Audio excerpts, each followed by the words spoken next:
మంచిర్యాల జిల్లా నస్పూర్లోని LMS point వద్ద ration డీలర్లు ధర్నా నిర్వహించారు. రేషన్ షాపులకు నాసిరకం బియ్యం, గండి సంచులు సరఫరా చేయొద్దని డిమాండ్ చేశారు. బయోమెట్రిక్ లో డీలర్ల వేలిముద్రలు నమోదు చేసిన వెంటనే బియ్యం సరఫరా చేయాలని కోరారు. ఈ పాస్ బయోమెట్రిక్ లో డీలర్ వేలిముద్రలు పంపినా కూడా బియ్యం కేటాయింపు జరగటం లేదని ఆరోపించారు. 50 కిలోల బస్తాల్లో నాసిరకం చిరిగిన గన్ని సంచుల వల్ల 45 కిలోల రైస్ మాత్రమే వస్తున్నాయని డీలర్లు ఆవేదన వ్యక్తం చేశారు. ఆజీపూరు, మందమర్రి, జైపూరు మరియు ఇతర మండలాల నుంచి కూడా పెద్ద సంఖ్యలో రేషన్ డీలర్లు ఎంఎల్ఎస్ పాయింట్ వద్దకు రావడం జరిగింది.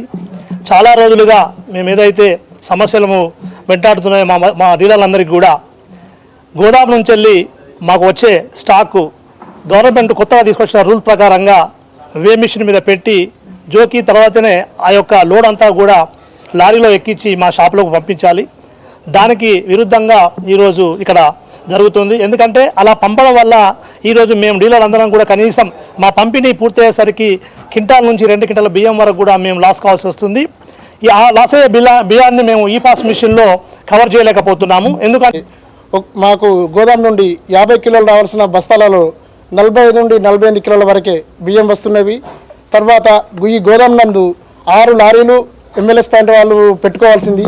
2 కొత్త బస్తాలు ఇవ్వాలి, కానీ మొత్తం చిరిగిపోయి రంధ్రాలున్న బ్యాగులు ఇవ్వడంతో బియ్యం సగం ఇక్కడ